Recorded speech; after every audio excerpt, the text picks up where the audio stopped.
में जिले भर के पुलिस अधिकारियों और राजपत्रित अधिकारियों की बैठक आयोजित हुई, जिसमें क्राइम कंट्रोल को लेकर चर्चा की गई। साथ ही आने वाले त्योहारों पर शांति व्यवस्था कायम रखने की तैयारियों की समीक्षा की गई। पुलिस कप्तान सिद्धार्थ बहुगुणा ने पुलिस अधिकारियों को निर्देश दिए और कहा कि सीएम हेल्पलाइन की शिकायतों का प्रभावी निराकरण करें। आने वाले त्योहारों पर शांति व्यवस्था कायम रहे और पुलिस द्वारा की गई तैयारियों की समीक्षा के लिए पुलिस कंट्रोल रूम में एक बैठक का आयोजन हुआ, जिसमें जिले के पुलिस अधिकारी मौजूद रहे।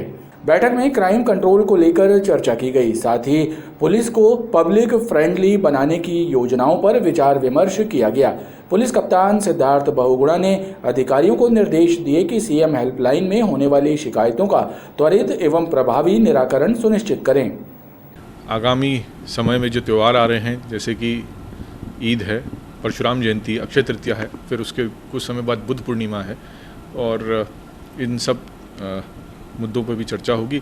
थाने की कार्यप्रणाली को कैसे और बेहतर बनाएं, पीपल फ्रेंडली बनाएं, और कैसे थाने के कार्यों का मूल्यांकन हो, इस पर भी चर्चा होगी। और फीडबैक रजिस्टर भी हम इसमें रखवाएंगे, जिसमें कि जनता का फीडबैक भी जो थाने जाती है उसका हमें प्राप्त हो।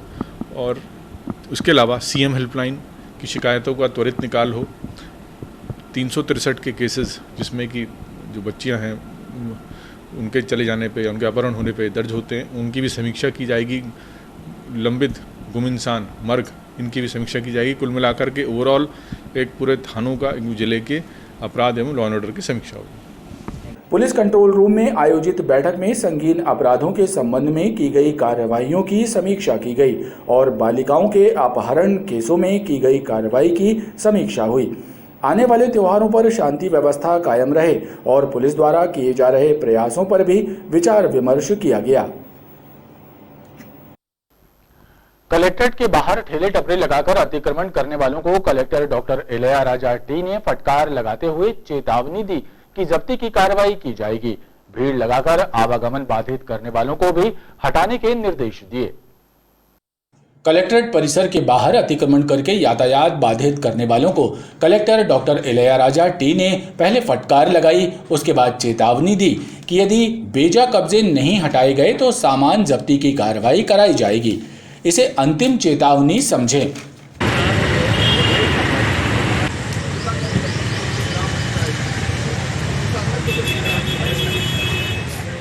ये पब्लिक प्लेस है, सबसे पहला है ना राइट्स है, अधिकार है, पब्लिक की बनती है। सो किसी पब्लिक को है ना इनकन्वीनियंट करते हुए, जैसे बहुत सारे गाड़ियाँ आ रही है, यहीं खड़ी हो रही है, एंट्रेंस में ना प्रॉब्लम्स क्रिएट हो रही है, डेफिनेटली पब्लिक को परेशान करते हुए कोई भी है ना दूसरा व्यक्ति अपना बिजनेस है ना नहीं कर सकता है। तो इनको बार बार समझाइश दिए गए, ये अंतिम चेतावनी है। इसके बाद है ना कार्रवाई डेफिनेटली हम लोग है ना FIR रजिस्टर करेंगे और जब्ती करेंगे। Thank you. कलेक्टर द्वारा अचानक गाड़ी से उतरकर किए गए निरीक्षण से क्षेत्र में हड़कंप मचा रहा। यातायात व्यवस्था को बाधित करने वाले अतिक्रमणों को हटाने के लिए नगर निगम के अन्य क्रांति दल और पुलिस ने रिपीट कार्रवाई की। कार्रवाई के दौरान 3 पत्ती चौराहे और सिविक सेंटर से कई ठेले टपरे जब्त किए गए और कार्रवाई के चलते क्षेत्र में हड़कंप मचा रहा। 3 पत्ती चौराहे से मालवीय चौक तक और सिविक सेंटर में पुलिस और नगर निगम अन्य क्रांति दल ने संयुक्त कार्रवाई की। इस दौरान 1 दर्जन से ज्यादा ठेले टपरे जब्त किए गए। सड़क और फुटपाथ पर कब्जा करके लगाई जा रही लस्सी की दुकानें भी हटाई गईं।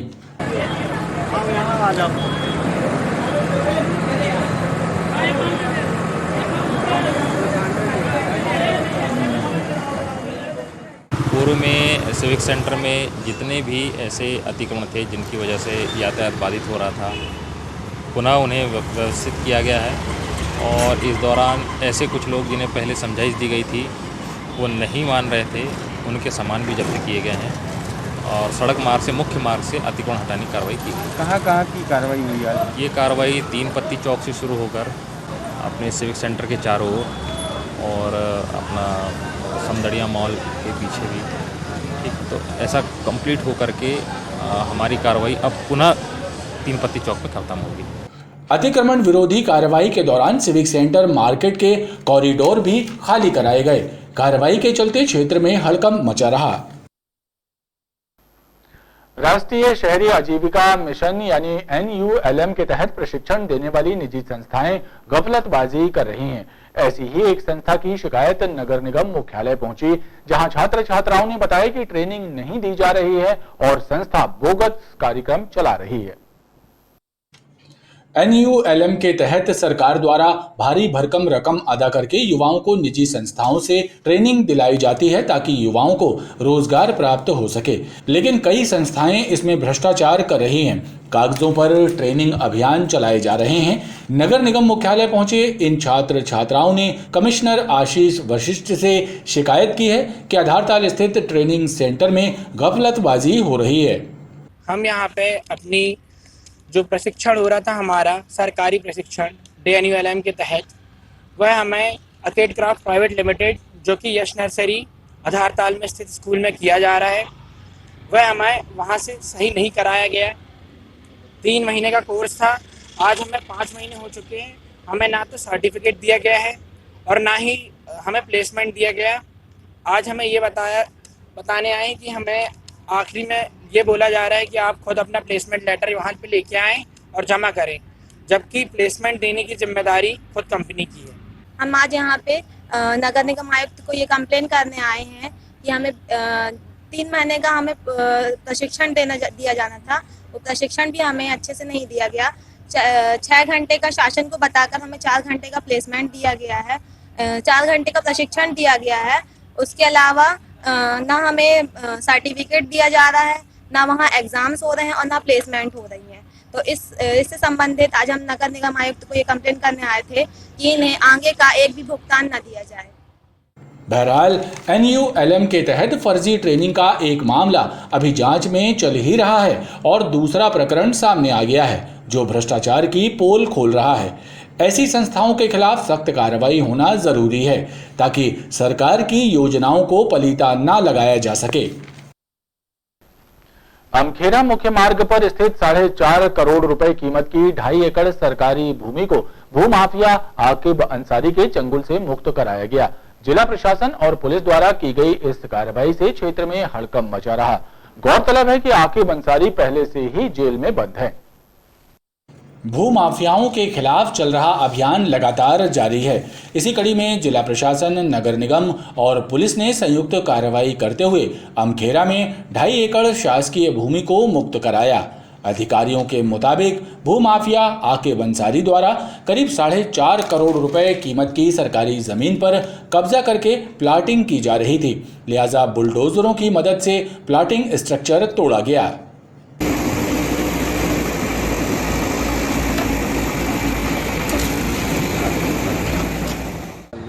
आज ग्राम अमखेरा की बेशकीमती जो कि मुख्य मार्ग पर लगी हुई ज़मीन है, लगभग 2.5 एकड़ ज़मीन पे कुख्यात भूमाफिया आकिब अंसारी के द्वारा कब्जा किया गया था। यहाँ पर सड़क भी बनाई गई थी और मौके पे प्लॉटिंग की इसकी योजना थी।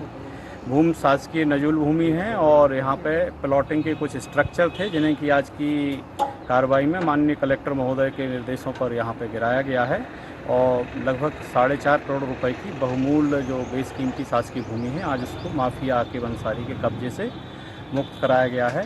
यह भी बताना चाहूँगा कि वर्तमान में यह माफिया जेल में है। यह थाना गोहलपुर अंतर्गत अमखेरा रोड पे ये आकिब अंसारी नाम के व्यक्ति के द्वारा ये ज़मीन अवैध रूप से सीलिंग की ज़मीन कब्जा कर ली गई थी। लगभग 2.5 एकड़ के आसपास ये रखवा है, जिसमें आज प्रशासन, जिला प्रशासन और पुलिस की उपस्थिति में इसको अतिक्रमण हटाया गया।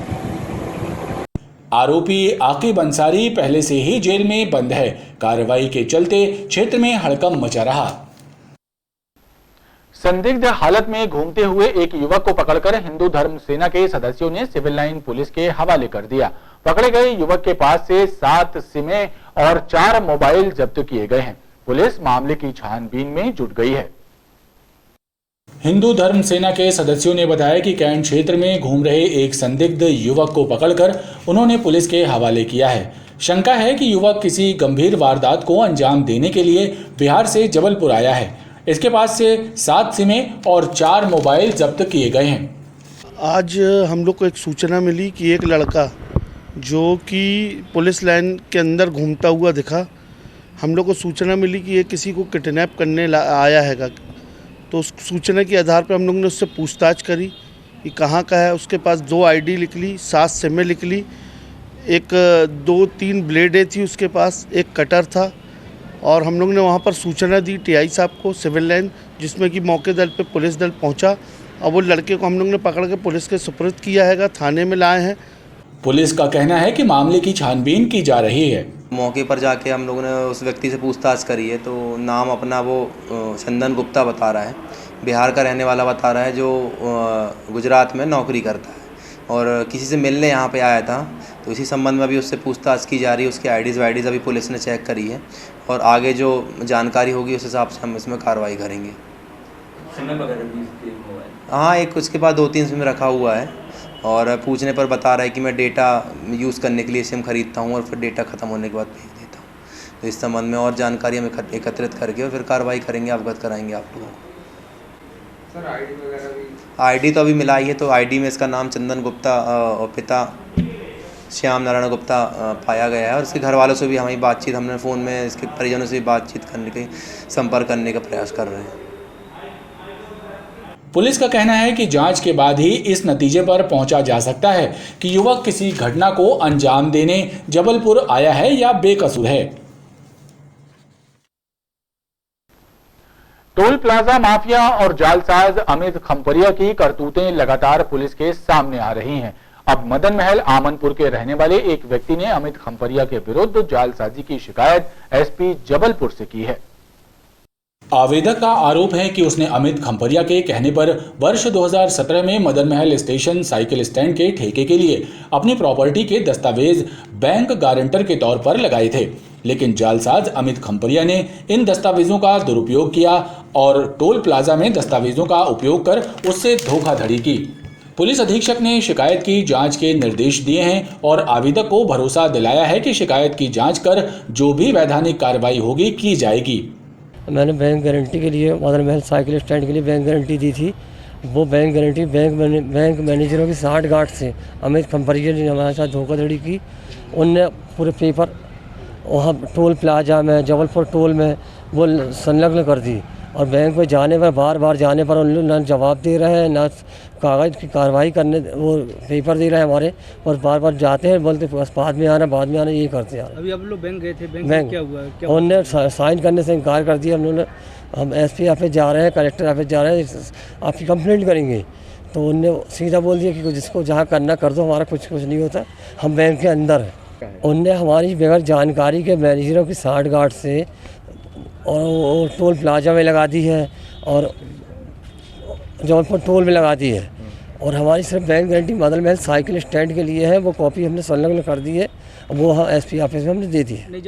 संजय ठाकुर निवासी आमनपुर, इन्होंने एक शिकायत की है कि अमित खम्परिया ने इनसे जो है कुछ पेपर प्रॉपर्टी के लिए थे रेलवे स्टेशन के ठेके नाम पे, और उन्हीं पेपर का उपयोग करके टोल प्लाजा के लिए कुछ बैंक से पैसे लिए गए हैं, ऐसा धोखाधड़ी करने का आरोप लगाया है।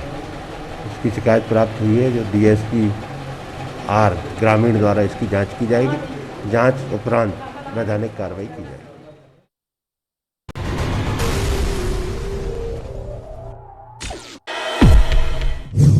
शहर में किस कदर जल संकट व्याप्त है, इसका अंदाजा इस बात से लगाया जा सकता है कि जल विभाग से संबंधित 493 शिकायतें समाधान ऑनलाइन में पेंडिंग है। समाधान ऑनलाइन की समीक्षा मुख्यमंत्री शिवराज सिंह चौहान द्वारा की जाती है। शासकीय हॉस्पिटल रांची की लचर स्वास्थ्य सेवाओं को जल्द दुरुस्त किया जाएगा। कलेक्टर डॉक्टर इलैयाराजा टी ने सीएमएचओ और क्षेत्रीय जनप्रतिनिधियों के साथ हॉस्पिटल का निरीक्षण करते हुए 24 घंटे डॉक्टर और स्टाफ की उपस्थिति सुनिश्चित करने के निर्देश दिए।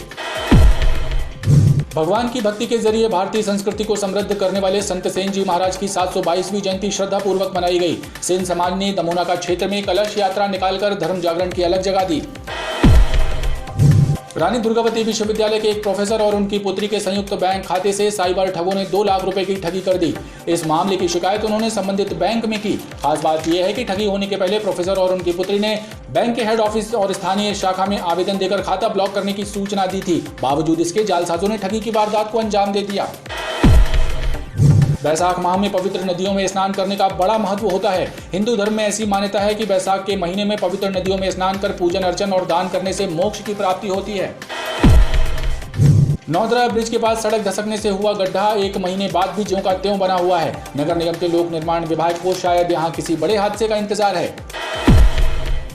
बीवी के तानों का असर एक मैकेनिक पर ऐसा हुआ कि उसने अपने ओल्ड मॉडल स्कूटर को सुपर स्कूटर बना दिया। महंगी कारों के कुछ फंक्शन स्कूटर में लगा दिए और स्कूटर मैकेनिक का इनोवेशन चर्चा का विषय बना हुआ है। जहां से स्कूटर गुजरती है, लोग टकटकी लगाकर उसे देखने पर मजबूर हो जाते हैं। राज्य आर्थिक अपराध अन्वेषण प्रकोष्ठ जबलपुर की टीम ने पूर्व क्षेत्र विद्युत वितरण कंपनी के कनिष्ठ यंत्री को 15,000 रुपए की रिश्वत लेते रंगे हाथों पकड़ा। ये कार्रवाई करकबेल जिला नरसिंहपुर में की गई। सेठी नगर गुप्तेश्वर में सड़क किनारे पार्क की गई एक कार में संदेहास्पद स्थितियों में आग लग गई। इस अग्नि हादसे में कार का पिछला हिस्सा पूरी तरह जलकर खाक हो गया। कार मालिक ने अज्ञात लोगों के द्वारा कार में आग लगाने का संदेह व्यक्त किया। कुंडम बगराजी में दास्ता पत्नी की हत्या करने वाले आरोपी ने पुलिस के सामने अपना जुर्म कबूल कर लिया। कुंडम पुलिस ने मामले में हत्या का प्रकरण दर्ज कर आरोपी की विधिवत गिरफ्तारी की। पुलिस का कहना है कि मामले की विवेचना जारी है। आरोपी को न्यायालय में पेश किया जाएगा। शहर में किस कदर जल संकट व्याप्त है, इसका अंदाजा इस बात से लगाया जा सकता है कि जल विभाग से संबंधित 493 शिकायतें समाधान ऑनलाइन में पेंडिंग पड़ी हुई हैं। समाधान ऑनलाइन की समीक्षा मुख्यमंत्री शिवराज सिंह चौहान द्वारा की जाती है। नगर निगम जल विभाग की बैठक में उपायुक्त अंजू सिंह ने अधिकारियों को निर्देश दिए कि समाधान ऑनलाइन में पेंडिंग 493 शिकायतों का निराकरण जल्द करें, क्योंकि 10 दिन बाद जल विभाग की शिकायतों की समीक्षा सीएम शिवराज सिंह द्वारा की जानी है। अधिकारियों को चेतावनी भी दी गई है कि जनता की परेशानियों को दूर करने में लापरवाही ना बरती जाए। समाधान प्रकरणों की समीक्षा करने के लिए समय दिया गया है, क्योंकि इस बार समाधान ऑनलाइन में जल की समस्याओं को लेकर समाधान की जाएगी। तो उससे संबंध में आज सभी सब इंजीनियरों से चर्चा की गई है और उनको समय दिया गया है कि तत्काल इन शिकायतों पर कार्रवाई करते हुए संतुष्टिजनक निराकरण दर्ज करवाएं। कितनी करीब पेंडिंग है सीएम? अभी हमारे पास 493 कंप्लेन पेंडिंग है, बट अभी 10 दिन का समय है, तो हम इसको संतुष्टिजनक शिकायतों को बंद कर देंगे। गौरतलब है कि समाधान ऑनलाइन की विभागवार समीक्षा और मॉनिटरिंग गर्मी के मौसम में पानी की समस्याओं पर भी सीएम नजर बनाए हुए हैं और समस्याओं का समाधान कराने की कोशिश की जा रही है। शासकीय हॉस्पिटल रांझी की लचर स्वास्थ्य सेवाओं को जल्द दुरुस्त कराया जाएगा। कलेक्टर डॉक्टर इलैयाराजा टी ने सीएमएचओ और क्षेत्रीय जनप्रतिनिधियों के साथ हॉस्पिटल का निरीक्षण करते हुए 24 घंटे डॉक्टर्स और स्टाफ की उपस्थिति सुनिश्चित करने के निर्देश दिए हैं। रांझी शासकीय हॉस्पिटल के खिलाफ लगातार मिल रही शिकायतों के बाद कलेक्टर डॉक्टर इलैयाराजा टी ने स्वास्थ्य विभाग के अधिकारियों एवं जनप्रतिनिधियों के साथ हॉस्पिटल का निरीक्षण किया। स्वास्थ्य सेवाओं का जायजा लेते हुए कलेक्टर ने निर्देश दिए कि 24 घंटे डॉक्टर्स और नर्सिंग स्टाफ की उपलब्धता सुनिश्चित की जाए। साथ ही रोगी कल्याण समिति के फंड के जरिए संसाधनों में सुधार करवाया जाए। निश्चित रूप से डेफिनेटली ना कुछ कमियां है इस हॉस्पिटल का, स्पेशली ना डॉक्टर्स की रोस्टर सिस्टम ना ड्यूटी लगाने से लेकर के सुविधा, रेफरल्स, ऐसे बहुत सारे चीज़ें हैं। बट सीएमएचओ साहब ने पहले भी एक मीटिंग लिया है इधर एंड उनको मतलब पूरा रोस्टर बना दिया है। उस रोस्टर को पालन करने के लिए सख्त निर्देश भी दिए हैं। और यहाँ की लगातार एक शिकायत है कि डिलीवरी का केसेस बहुत कम नंबर पे हो रही है। उसका भी हम लोग ने टारगेट जैसे ही दिया है कि कम से कम महीने में 100 डिलीवरीज हो, अभी 50 हो रही है। यहाँ से विक्टोरिया हॉस्पिटल या मेडिकल कॉलेज हॉस्पिटल को लगातार रेफरल्स हो रही है, उसका कम हो। और उसके अलावा विधायक महोदय का भी एक प्लान भी है कि इसका और विस्तृत कैसे बनाया जाए। उसका ऑलरेडी एक DPR बनेगी और उस हिसाब से हम कार्रवाई करेंगे। कलेक्टर ने कहा, रांझी के निवासियों को इलाज के लिए एल्गिन, विक्टोरिया और मेडिकल कॉलेज की दौड़ ना लगाना पड़े, ऐसे प्रयास किए जा रहे हैं। भगवान की भक्ति के जरिए भारतीय संस्कृति को समृद्ध करने वाले संत सेन जी महाराज की 722वीं जयंती श्रद्धापूर्वक मनाई गई। सेन समाज ने दमोनाका क्षेत्र में कलश यात्रा निकालकर धर्म जागरण की अलख जगा दी। भगवान विष्णु के अनन्य उपासक और भक्ति के जरिए दुनिया में प्रेम और स्नेह की अलख जगाने वाले संत शिरोमणि सेन जी महाराज को उनकी 722वीं जयंती पर श्रद्धापूर्वक याद किया गया। सेन समाज ने दमोनाका क्षेत्र में कलश यात्रा निकालकर संत सेन जी महाराज का पुण्य स्मरण किया।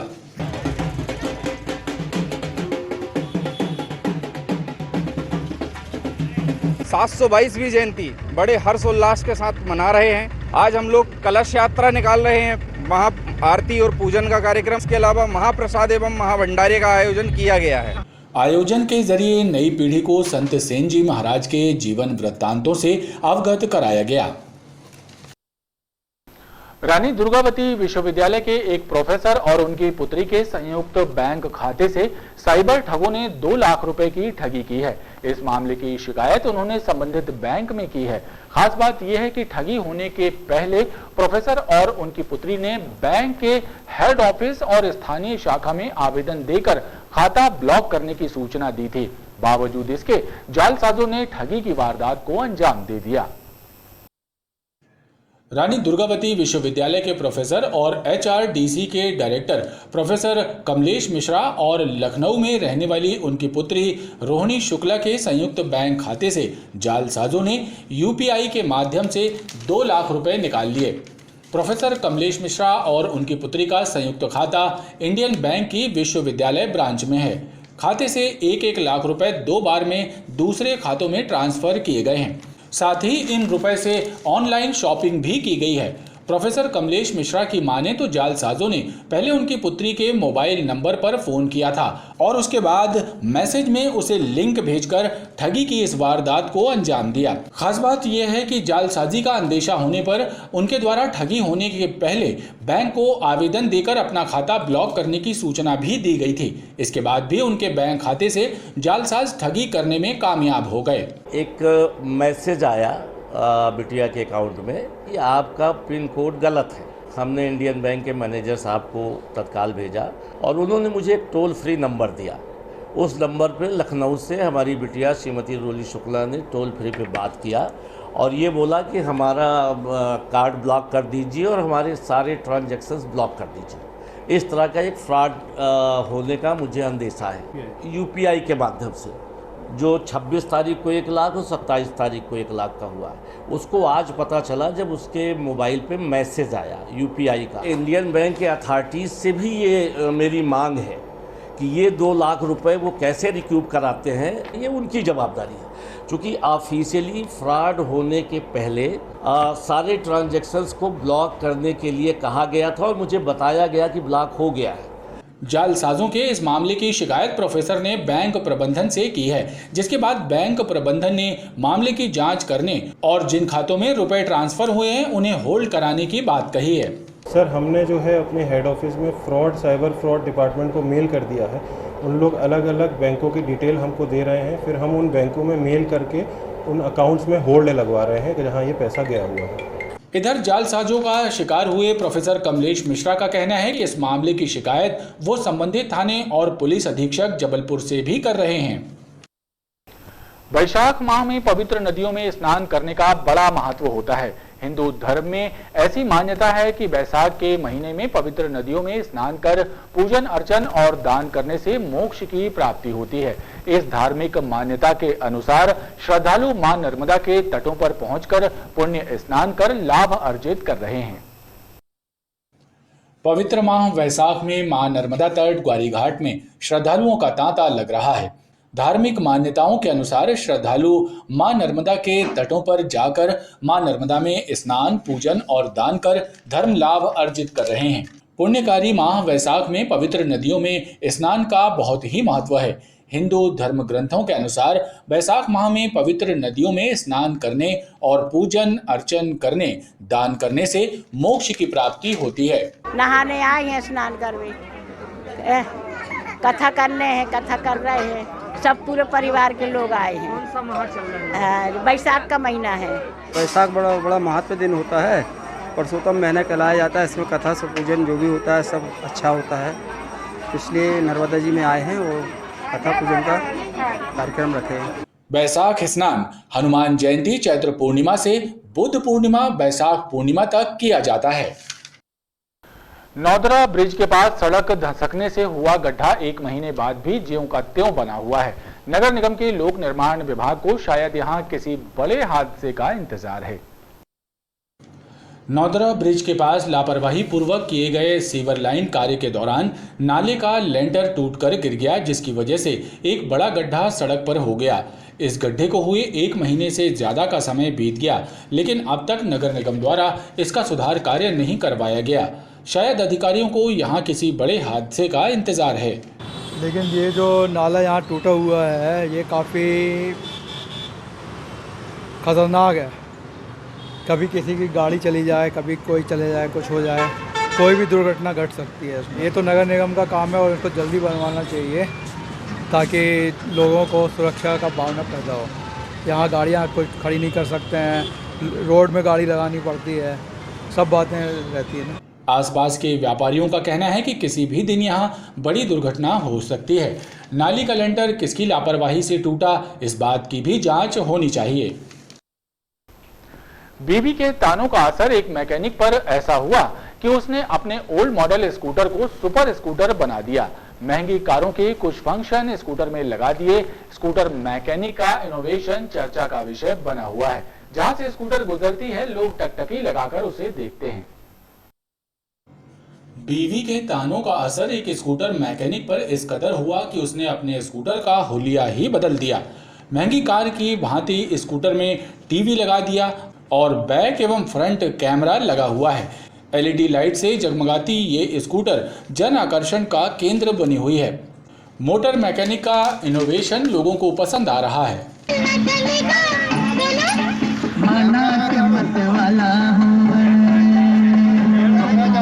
अरे माना के मत वाला हूं, फिर भी तेरा 65 साल के मोटर मैकेनिक अकरम ने बताया कि खटारा ओल्ड मॉडल स्कूटर को लेकर उसकी पत्नी तंज कसती थी कि कब इस कंटम स्कूटर से मुक्ति मिलेगी। पत्नी के तानों से परेशान अकरम ने इनोवेशन करने की ठान ली और स्कूटर को मॉडिफाई कर दिया। अब ये स्कूटर जब सड़क पर निकलती है तो लोग उसे टकटकी लगाकर देखने लगते हैं। घरवाली बहुत चिल्लाती है, उस बात को लेकर मैंने उसको फिर बहुत अच्छे से मॉडिफाई किया।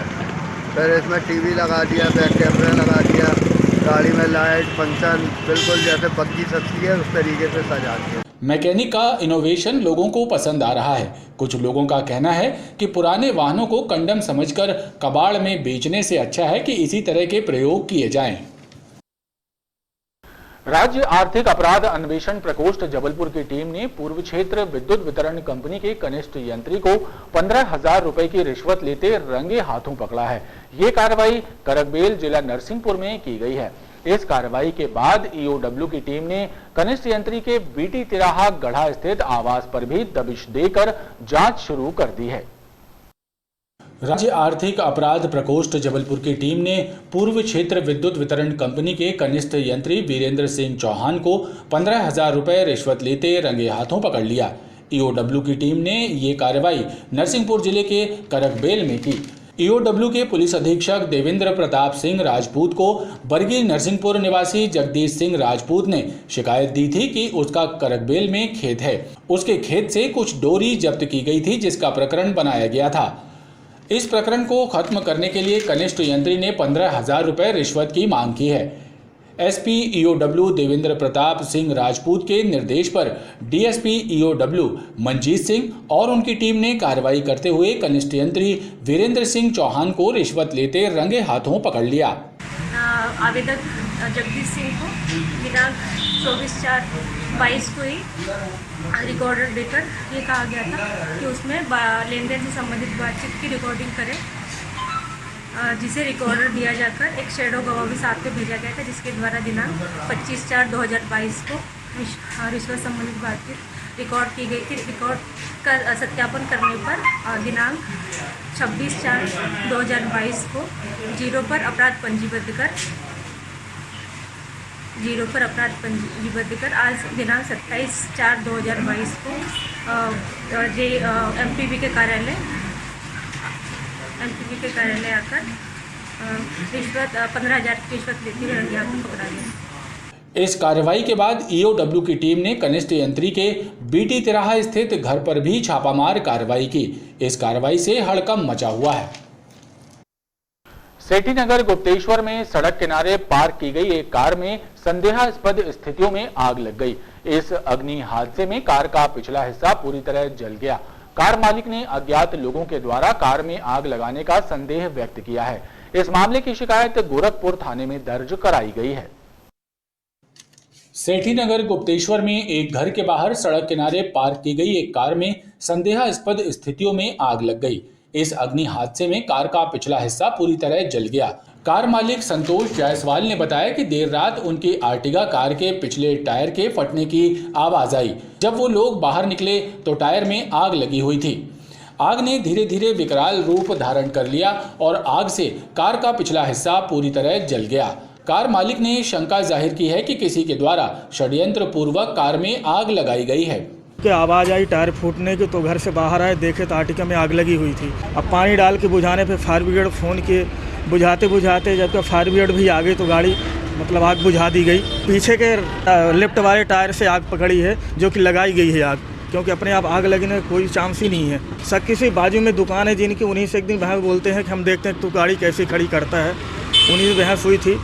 कार मालिक ने इस घटना की शिकायत गोरखपुर थाने में दर्ज कराई है। कुंडम बघराजी में दास्ता पत्नी की हत्या करने वाले आरोपी ने पुलिस के सामने अपना जुर्म कबूल कर लिया है। कुंडम पुलिस ने मामले में हत्या का प्रकरण दर्ज कर आरोपी की विधिवत गिरफ्तारी की है। पुलिस का कहना है कि मामले की विवेचना की जा रही है। आरोपी को न्यायालय में पेश किया जाएगा। सोमवार की रात कुंडम बघराजी में रहने वाली 40 वर्षीय महिला देववती बाई की उसके देवर अज्जू उर्फ अजय ने लात, घूंसों और डंडों से मारपीट कर हत्या कर दी थी। पुलिस ने इस मामले में उसके देवर अज्जू उर्फ अजय को गिरफ्तार कर लिया है। अज्जू उर्फ अजय ने पुलिस के समक्ष अपना जुर्म कबूल कर लिया है। दरअसल अज्जू उर्फ अजय के भाई की 10 वर्ष पहले मौत हो गई थी। तभी से उसकी भाभी देववती बाई उसके साथ दास्ता पत्नी के रूप में रह रही थी। सोमवार की रात खाना बनाने को लेकर दोनों में विवाद हो गया था और देववती ने अज्जू को नामर्द कह दिया था। इस बात को लेकर अज्जू ने देववती से मारपीट की थी, जिससे देववती की मौत हो गई थी। पुलिस ने घटनास्थल पहुंचने के बाद आरोपी को अभिरक्षा में लिया था। पूछताछ में आरोपी अज्जू ने हत्या का जुर्म कबूल किया है। जो उसके साथ रहता था, उसका देवर जो उसके पति के रूप में रहता था, वो पहले मना कर रहा था। बहुत सारा पुलिस को काफ़ी घुमा रहा था, पर बहुत सारी चीज़ें ऐसी थी जो शक करने का पूर्णतः निश्चयात्मक आधार था। तो देर रात जो है उसने अपना अपराध कबूल कर लिया है और इस प्रकार ये सिद्ध हो गया है कि उस महिला की हत्या उसके साथ ही रह रहे कथित पति के द्वारा, जिसका नाम अज्जू कौल है, उसके द्वारा की गई थी। तो कौन थाने की घटना है? ये थाना कुंडम की है और उसने उसको हाथों से ही मारा, पत्थर से भी मारा। इस प्रकार उसने ब्रूटली उसको मारा और एक रिवेंजफुल एटीट्यूड की तरह मारा, क्योंकि जो उसकी पत्नी थी वो उसको गालियाँ देती थी। खबरों का ये क्रम लगातार जारी है। आप देखते रहिए BTV न्यूज।